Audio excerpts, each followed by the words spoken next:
Today we're going to be talking about chiral-induced spin selectivity and is homochirality necessary for life. Let me cover again the reasons for this lecture series on abiogenesis. Dave Farina had posted a video entitled Elucidating the Agenda of James Tour, A Defense of Abiogenesis. You can see the description box below for the link. After watching that video, I was confused and I disagreed with just about everything that Dave Farina taught.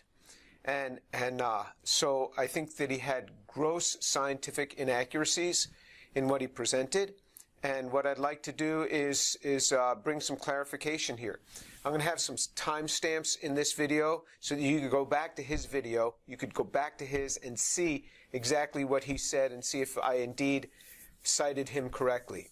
I'm thankful for Dave because he's trying to teach the masses. This is not an easy thing to do. It is something that research professors often are not good at. So I commend him in this. I don't seek to have any confrontation with Dave. I just am putting this out there to bring forth some clarity. I don't want to have any name calling or psychoanalysis of Dave or picking on him in any way. I just want to bring clarity to what's been presented. I invite other synthetic chemists to critique me, critique the work. I particularly invite a critique from my synthetic chemist colleagues and students studying synthetic chemistry and those studying origin of life. What have I presented that's incorrect? Have I misrepresented something? And if you say that I've misrepresented something, please share with me the literature article that points that out, because that would help me tremendously. How can one proclaim that? At 12:22 in the video that we're citing, a slide was shown that says not all biomolecules had to start out chiral. How can one know that? Not all of the molecules need to have been chiral to begin with. For some molecules, like lipids, it may have been a feature that evolved later, once proteins already existed. How can one proclaim that? How is it known? How can one just make a comment that not all biomolecules had to start out chiral to suggest that chirality could have come later?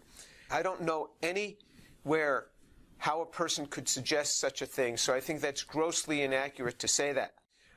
And also showing racemic lipids, and over a billion-year period, enzymes formed, and then somehow you get chiral lipids.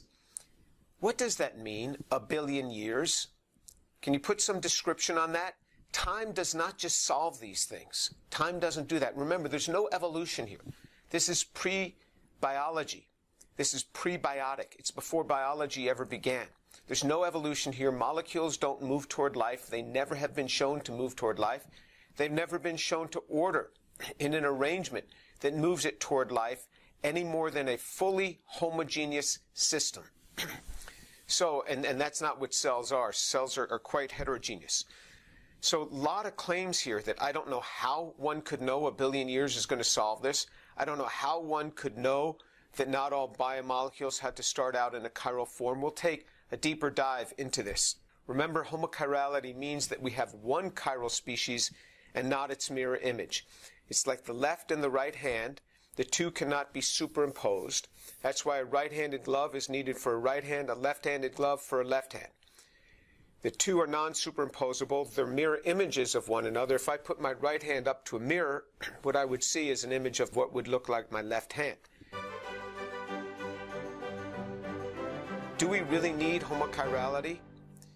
Those that suggest that biomolecules need not have started out in a homochiral form appreciate neither the precise alignments needed for chemical reactions, such as RNA to protein synthesis, nor have they any idea of what homochirality does for reaction chemistry pathways and yields. When one is talking about aligning molecules in RNA, for example, messenger RNA, this assembly that's needed to build proteins, one has to have a very precise alignment. If there was no chirality, there is no alignment. This will not work without chirality. But even with this, there are reaction chemistries that only can be performed in high yields when dealing with homochiral systems. To suggest that's not the case is to not understand what's actually happening in a cell. Have they computed the thermodynamic cost or assessed the inefficiencies of syntheses when performing organic reactions devoid of homochiral molecular environments? No, they've never done this. Some people just spew out this information as if it's just fine to say that homochiral molecules need not had to have been there from the beginning. There's no way that they can know that, and work on cells suggests that that could never have been done. The precise alignments would not have been there, and the yields would not have been there. And we'll get more into that. There's an enormous entropic cost in building and maintaining homochiral molecules. Natural systems, biological systems, cells use homochiral molecules. That's costly to do. To date, we have no idea how prebiotic systems made homochiral molecules. We just don't.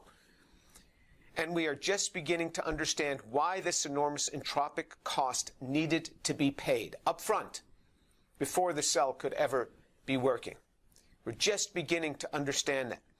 And these homochiral molecules, these systems are necessary. And to just say, well, they formed homochiral systems on a chiral surface, show me the chiral surface and show me the EEs that are gotten. This is done in a pristine laboratory, but show me that chiral surface and let's look at the enantiomeric excesses. We already looked at a whole video on homochirality, and we showed how people can misinterpret the literature where they said you get predominantly one enantiomer crystallizing out and predominantly the other enantiomer in the supernatant solution. Whereas it turned out there was only about 1% of the materials crystallized out on top of another and mixed in with another crystal, and that was at 23% EE. Less than 1% yield, 23% EE. If you have less than 1% yield, 23% EE of that thing that is less than 1% yield crystallizing out, the supernatant is essentially racemic.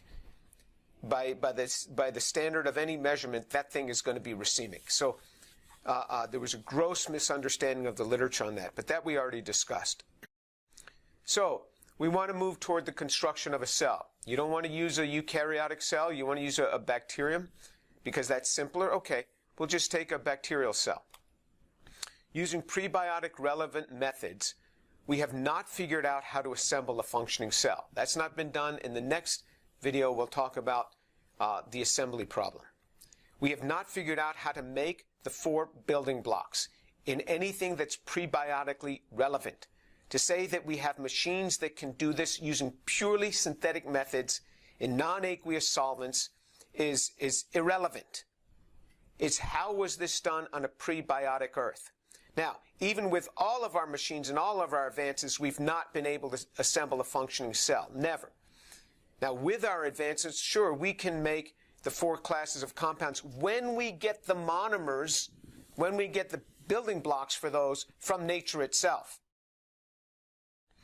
So here's the compounds that we have to make. There's the 4 building blocks, the carbohydrates, which we looked at, peptides, which we looked at, nucleic acids the same, and lipids the same. So we've already covered those 4 building blocks.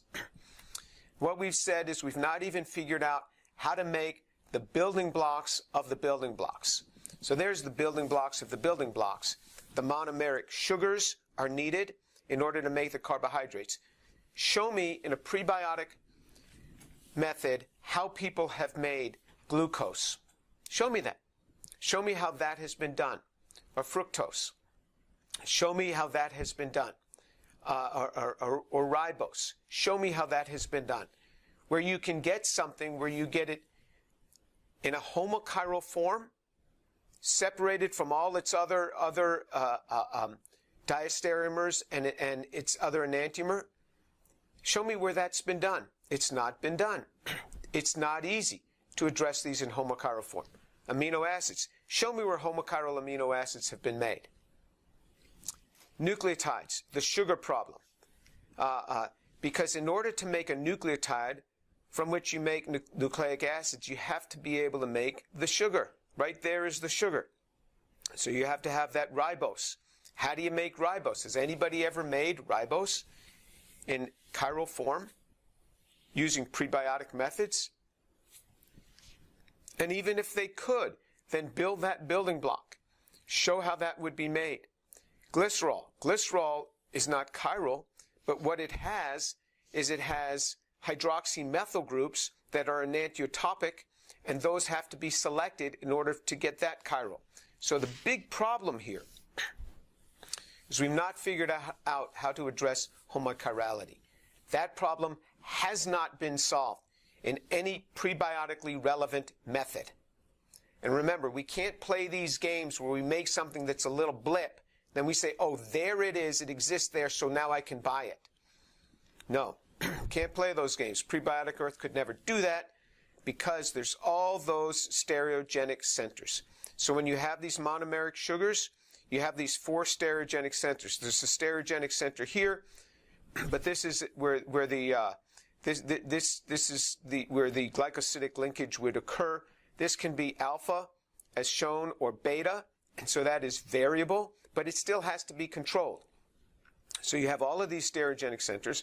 Amino acids, 19 of the 20, have a stereogenic center. And so this is what we've got to be able to deal with. Nucleotides, the sugar problem, you've got 4 stereogenic centers on this RNA nucleotide. These are enantiotopic hydroxymethyl or hydroxymethylene groups. These are enantiotopic, so they have to be desymmetrized. They have to be distinguished. That's, again, we need some sort of chiral environment to do that. We can't even make the simple class of the lipids. We don't know how to do that. All right? So, therefore, did homochirality occur after a simple cell formed? Maybe the cell was running on racemic mixtures, running poorly, and then somehow they got cleaned up. We have no idea how that cleanup could have occurred, but could a cell even operate with racemic mixtures? What we're talking about today is chiral-induced spin selectivity. This is a phenomenon that was first discovered about 20 years ago by Ron Naumann, and some of his co-workers have really developed this now. I think this is going to receive a Nobel Prize in a decade. And this is an amazing phenomenon that most chemists don't even know about. Certainly synthetic chemists don't use it to their advantage, and I'm sure that the vast majority of biologists know nothing about this. The chiral-induced spin selectivity, or CISS effect, relates to how electrons travel through chiral molecules. Electrons have the properties of A, being negatively charged, and B, spin. For spin, you can consider it as an electron having a spin up or a spin down orientation, or rotating clockwise or counterclockwise, as an analogy. Professor Ron Naumann and David Waldeck and their colleagues have found that when electrons go through chiral molecules, one state of spin is preferred over the other. Usually you get this spin state selection only with magnetic materials, particularly ferromagnetic materials.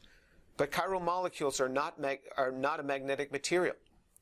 Yet still only one state of spin can be transmitted through them, or one state is highly preferred. This reveals a hitherto unappreciated role for the chirality in cellular function, where chiral molecules are ubiquitous to control reaction chemistry and yield. It controls reaction chemistry and it controls yield. So chiral molecules have a helical pitch about the stereogenic center and about the larger helical pitch induced by those stereogenic centers. Matched spin electrons travel through. The unmatched ones don't go through. That's how cellular systems keep such high yield, something that few have appreciated. The problem with human-designed syntheses. Here's the problem. How does chemistry deal with mistakes in synthesis, i.e. the low yields? If we get 80% yield in our lab, we think we've done pretty well. And sometimes we only get that after much optimization.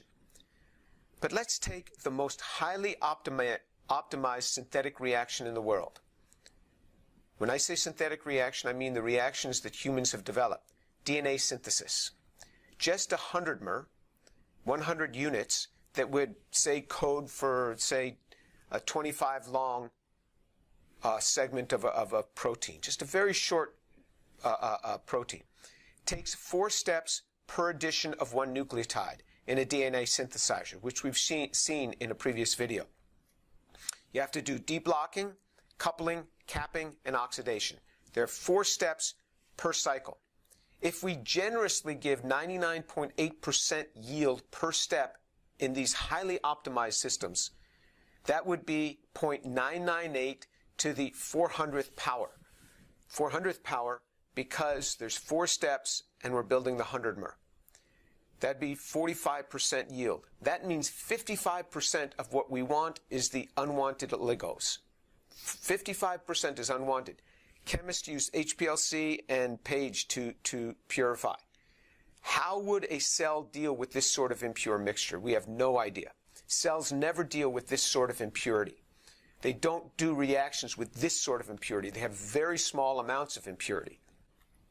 In cellular systems, the yields are much higher, so purification becomes possible with the assistance of homochiral selectors. And they have to be homochiral to be able to select these things. How do cells promote such high yields in organic reactions? Surely with the use of CISS. So chirality had to have been there at the origin of cellular activity if we're going to be able to get high-yielding systems. Or else the cell would just fill with garbage and it would be unusable. And then take it from one, I've showed you where I had reactions where we were doing templated reactions, and the fidelity of the reaction, being able to make high yields, just destroyed us because everything that was not what we wanted would end up replicating itself as well.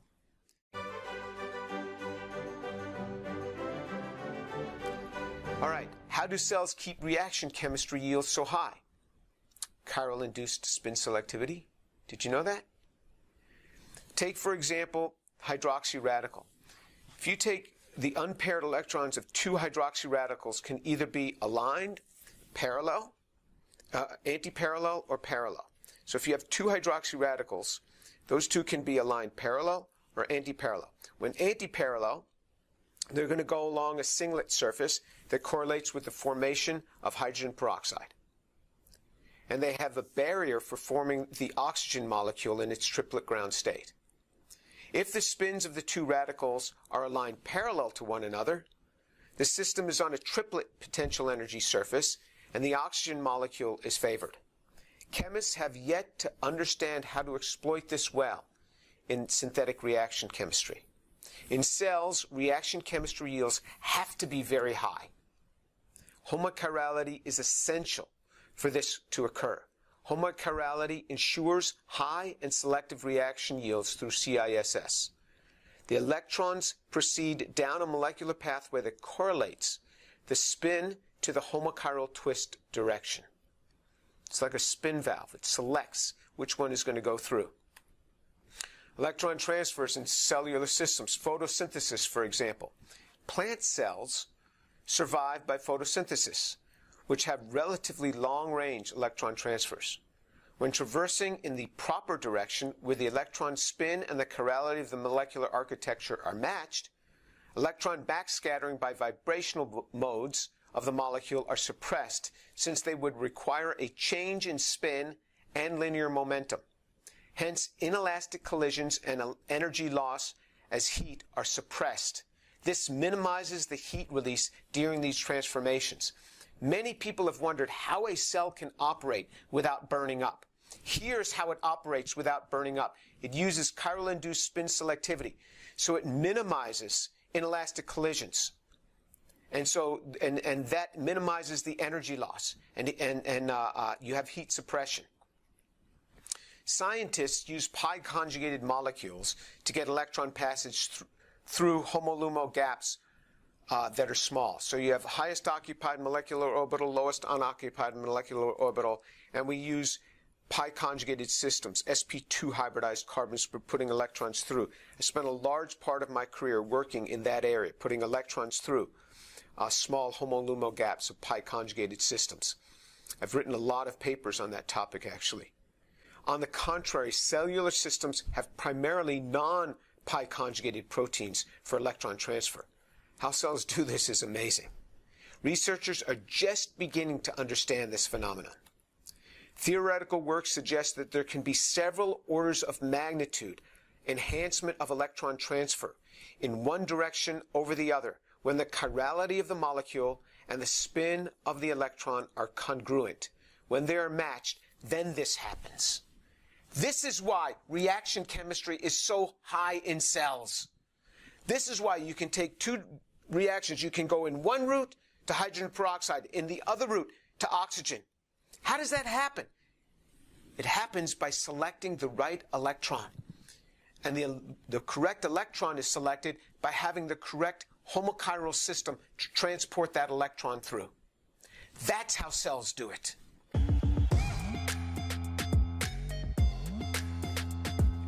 Molecular recognition is enhanced by CISS. Chiral-induced spin selectivity can enhance interaction strength between molecules of the same chirality over that of molecules of opposite chirality. How do molecules, how does one substrate get recognized by another? Because of the induced dipole interaction, the charge Q is transferred from one side of the helix to the other, and because of the CISS effect, a spin polarization is generated, represented by these black arrows. When the helical charge distribution is of the opposite chirality, its spin polarization points in the opposite directions. It points in the opposite direction, hence the arrows are pointed inward for left-handed helix. For the two helices of opposite chirality, these are two helices of opposite chirality, the overlap region in the dotted circular triplet surface is characterized by two spins parallel to each other, like in a triplet state, and it's less favorable. This is less favorable.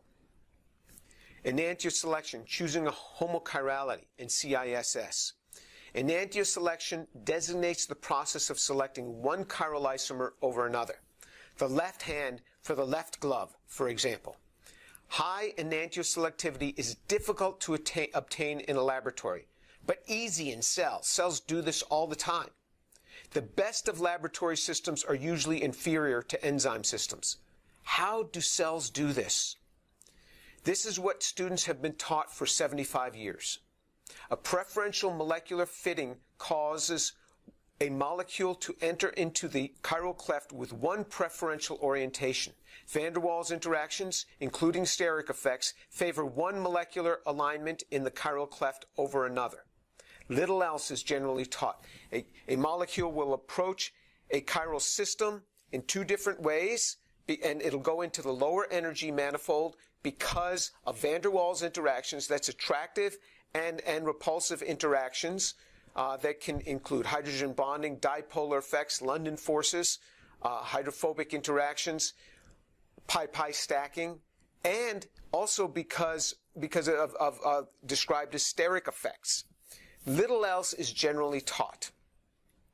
CISS reveals that more is going on, and it's not subtle in its influence.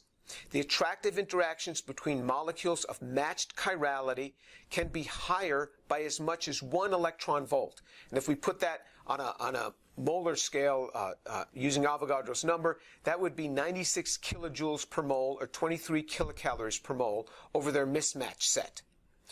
When the two electron spins in the matching are antiparallel, they follow the singlet surface of lower energy by about 1 electron volt. This strongly favors enantioselection. Preferred chiral interaction is due to neighboring spin interactions. Interestingly, the electrostatic potentials upon which they depend can interact at near the speed of light. So these electrostatic interactions are occurring at near the speed of light, much faster than the molecular movements themselves. And when you have the matched set, when you have the proper spins matched, this can be 23 kilocalories per mole, 96 kilojoules per mole, more stable going in one direction than another. That's a huge effect in preferring enantiomer selection. This would not happen unless you had homochiral systems. To try to invoke life without homochiral systems is trying to do something that you know nothing about. Therefore, the way that enantiomer selection has been taught for 75 years, based mainly on van der Waals or steric effects, never captured the full story. Cells have operated with far more sophistication, and the merging of electron spin with molecular chirality explains much of the story, something that we're just learning today. Why don't cells overheat? Because of chiral-induced spin selectivity, at least in large part. For an electron of the proper spin, chiral molecules show far less backscattering of the electron. This in turn greatly reduces the heat released from the molecule during the electron's passage. Lower heat affords any cellular system an advantage. Hence, homochirality is required. The existence of exceedingly efficient cellular routes is extraordinary. People have often wondered, why don't cells burn up? I mean, with all of this chemistry going on, where's the heat release? Because they're relating it to how we do chemistry in the laboratory, where we don't try to match the spins. Here's an extrapolation to the macro scale for an example, so that the layperson might be able to understand this. Kawabna, Bohen, and colleagues estimated that a microelectronics processor functioning with the capacity of a human brain would need at least 10 megawatts to operate. This is equivalent to the output of a small hydroelectric power plant. The human brain needs only about 10 watts to operate. Surely some thanks due to homochirality and CISS. This is amazing what cells are able to do, because they're able to work with matched spins that take them down lower energy profiles. They're able to change this and divert reactions along a triplet profile to make things that they might want to make in another way. So in summary, might homochirality have come after cellular life started, as some have suggested? Not all of the molecules need to have been chiral to begin with. For some molecules, like lipids, it may have been a feature that evolved later, once proteins already existed. Vast numbers of electron transfers take place in lipid bilayer membranes. Lipid bilayer membranes are huge hosts for electron transfers, and that has a lot to do with respiration. So it is baseless to summarily dismiss the need for lipid homochirality. That has been dismissed without base. That has just been thrown out there in a fallacious fashion. How did the proteins noted above become homochiral when there is no prebiotically relevant route ever shown to make the amino acids in homochiral form, or to separate the enantiomers, or to polymerize them? Show me the chemistry that polymerizes amino acids in water when you're doing a condensation reaction. Show me what you're going to do with these unprotected amino acids and how you're going to pull this thing together. We'll talk more about that in the next video on cell assembly. And we've already talked a lot about that when we talked about the peptides. So again, to just throw that out there, it was totally without base. There's no evidence for claimed racemic mixtures, meaning no homochirality, being usable in cells. There's no evidence for that. They have never been shown to function based on the reaction specificities, yields, and heat management that would be needed for cellular systems. Right from the beginning, we have no idea how it could have happened any other way. There are too many unknowns. All the alignment that has to take place, and now CISS nails it for us. This is how we can go down reaction potentials without having so much heat release. This is how we can do such efficient chemistry. This is why there is such a proficient selection, enantiomer selection in chiral systems, because they're using CISS. We have no idea how life could have occurred without it. So homochirality had to have been there. But like so much that is promoted by those speaking about the chemistry of life's origin, there are incorrect claims that make the chemistry of life appear easy. Because when you just ignore everything, then you just throw this thing together. It seems really quite easy. But as soon as you start getting into the details, you're very careful about those claims. That's why people who work in the area of origin of life are much more careful than those who make YouTube videos and just ignore the details that are needed within trying to build life. Let me turn away from those who make YouTube videos and speak directly to those who work in the area of origin of life. Do the organic chemists that study origin of life appreciate these fallacious proclamations by those who are making YouTube videos? Do you appreciate that? Do you think it's wise that they're out there teaching these sorts of things, promoting things that absolutely could not work? Do they appreciate how misled the lay person has become?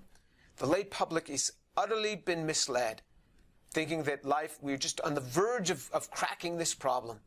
Even biologists, even famous biologists, have been misled by this thing. I need you guys to stand along with me, you men and women to stand along with me, to say that we are nowhere close. We can't make the building blocks in any prebiotically relevant route. We can't make the building blocks of the building blocks in any prebiotically relevant route that show the requisite homochirality. We have no idea how to capture CISS. Even in the laboratory, it's just beginning to learn how to be captured. We don't even know how to use it routinely in our synthetic reactions in the laboratory, let alone set up a cell to do this. We're clueless on so many points. Well, we'll end it there. If you're interested, subscribe, and we'll alert you to the next video. And the next video is going to just talk about bringing the pieces together, trying to form the cell.